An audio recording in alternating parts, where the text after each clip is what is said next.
Aling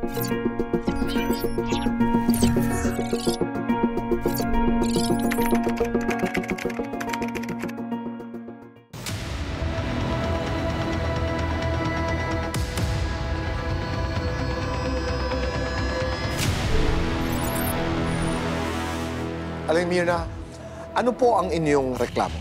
Ang reklamo ko po, si Rachel, binababarangay po nila ang aking anak sa kabila na pinagagamot namin ang kanyang son-in-law na si Fernando Ayala ng tuloy-tuloy. Simula August 6, hindi kami tumigil na siya ipagamot hanggang sa mai-transfer ko sila sa orthopedic hospital.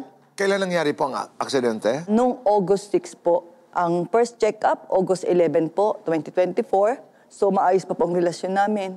Yung August 28 po, dun po sila nag-start na pinabarangay nila ang aking anak. Kahit sa August 28, magkakasama po kami sa orthopedic. Nangyari po ay nagmamaneho ng auto si Ayana, ang iyong anak. Opo. Medyo sabi niyo nga ho ay balisa dahil ang kanyang asawa ay may cancer. Opo. Parking attendant si Fernando na manugang ni Aling Rachel. Opo.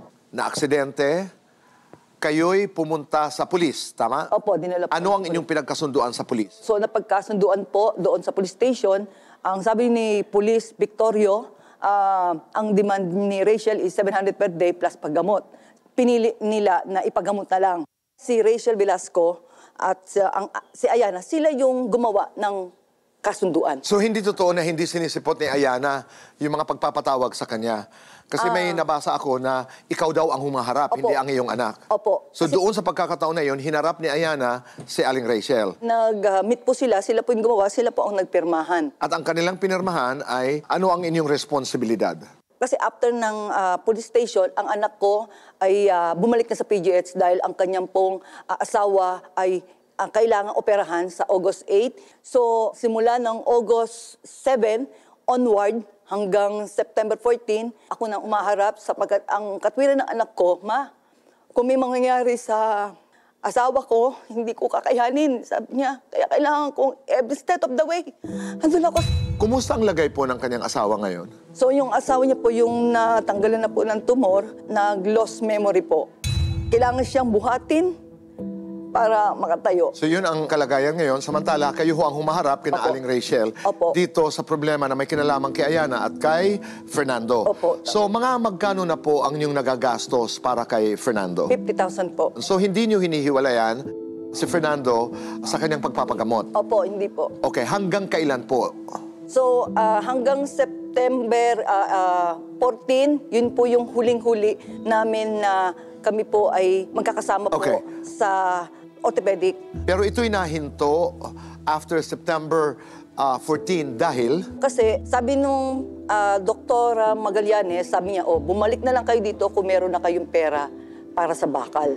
Dahil ang rekomendasyon sa orthopedic ay lagyan ng bakal. Opo. Bakit hindi napalagyan ho ng bakal? Kasi po, dahil sa laki ng operation sa ulo, ang laki ng utang namin, so nabaon na kami sa utang. So hindi namin alam kung saan pa kami lalapit para makapag-raise nga ng 125,000. So yun ang reason kung bakit siguro nagagalit lagi sa akin si Rachel. So for the meantime na wala pang bakal, tumawag ako ng September 21 sa kanila na sabi ko, papadala ako ng calcium muna ng vitamin. Padala kang 200 sa akin para lakarin ko mga barangay.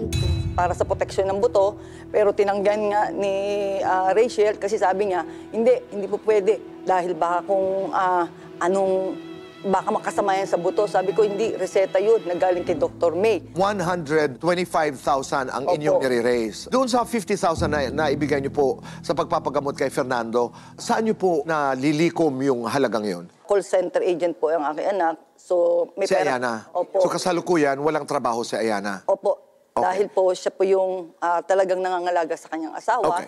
So nabubuhay sila sa mga kapatid ng kanyang asawa na siya nagpo-provide sa kanila. Ano ngayon ang inyong reklamo laban kay Aling Rachel? Yun sana, tigilan niya yung pagpapabarangay sa anak ko.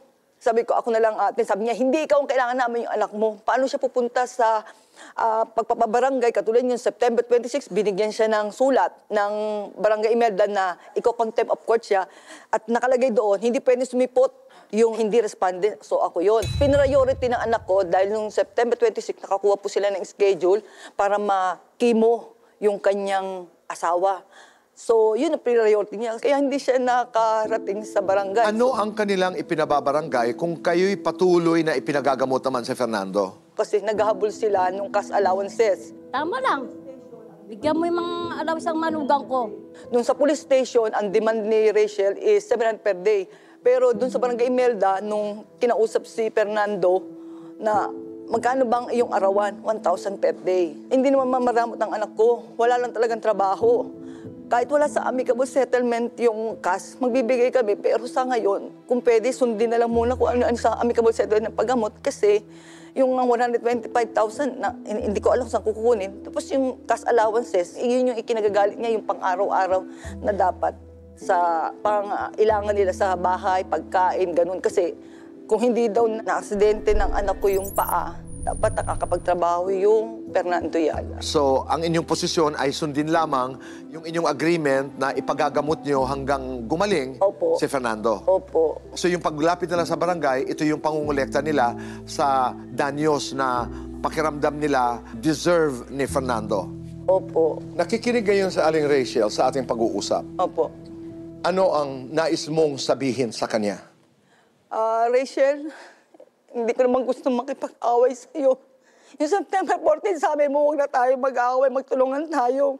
Pero yung September 21, tumawag ako sa iyo, andyan yung pagbabanta mo, sabi mo, napapagod ka na kasi, naintindihan ko. Pero sabi niya, pag binitawan ko to si Fernando, hindi ko alam kung anong pwedeng gawin ng mga kapatid niya. Madali nang hanapin ang iyong address.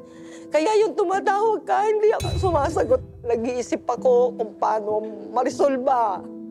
Yung problema ito between Fernando Yala and anak ko. Ako ang nai-stress, ako ang nag-handle lahat.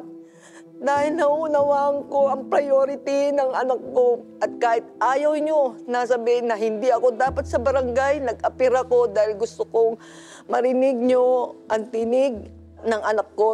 Aling Mirna, maya ay tayo makikipag-usap kay Kuya Alan at Pia. Opo. Maraming salamat po sa inyong tiwala. Maraming salamat po, Tito Boy.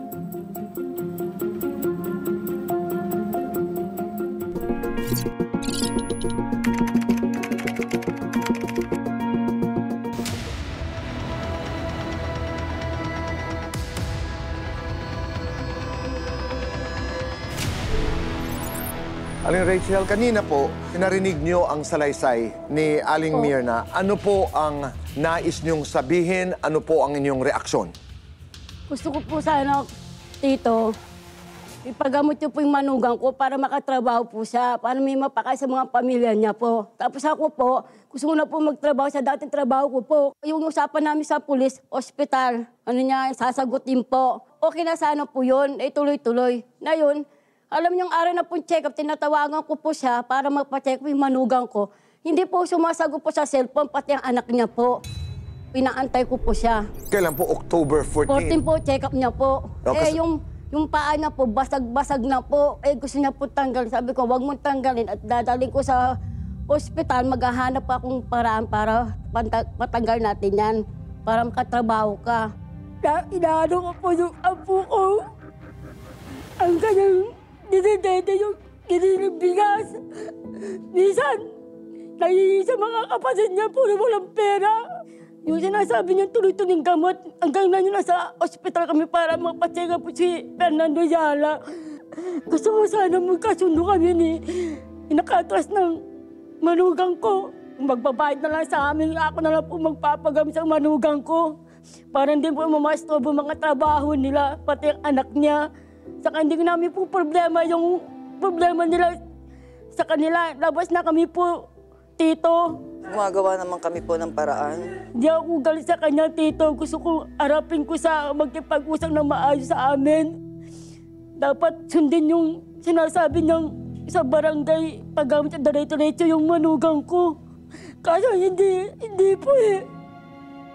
Nanay Rachel, uli daw ho kayong nagkita ay September 14 noong panahon na sinabing kailangan lagyan ng bakal ang paa ni Fernando. Pero ito daw po'y magkakahalaga ng 125,000 na hindi pa nila kaya, 127,000, dahil ay May sakit nga daw po ng cancer yung asawa ni Ayana. Kayo daw ho ba'y nanghihingi ng danyos na 1,000 isang araw, Aling Rachel?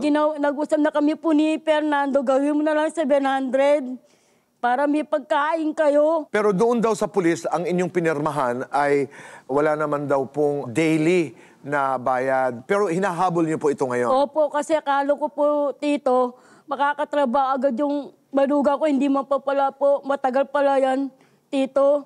Kaya humingi ako ng panggastos sa mag-asawa, saka yung apo ko. Anong kalagayan po ni Fernando ngayon, Nanay Rachel? Nasa bahay, nagbubukmuk, nag-iisip ko anong gagawin niya. Sabi naman nila, Aling Mirna, tinatanggap naman daw na responsibilidad nila. Yun nga lang, wala silang pera din daw ngayon. Kaso Tito, dapat kung walang pera, dapat pag tinawagan ko, kailangan check up ng malugang ko, sumagot po sila para makagawa kong paraan. Kung sakaling may bibigay ng doktor ng reseta, ako na pong balak. Pas pag may pera, Ibalik na lang sa'yo. na lang po yung mga gastos namin. Anong nais niyo hong sabihin kay Aling Mirna? Magkipag-usap na lang sa akin maayos, Tito, para hindi na aabot sa dimandaan. Kasi gusto na po yung mga kapatid niya, magdidemanda kami. Sabi ko sa mga kapatid niya, wag na. Haharap tayo kay Kuya Alan at Pia at pag-uusapan natin ito. Nanay Rachel, maraming salamat po sa Maraming salamat po, Tito. tiwala dito sa Kaitanan Ako. Opo, salamat po.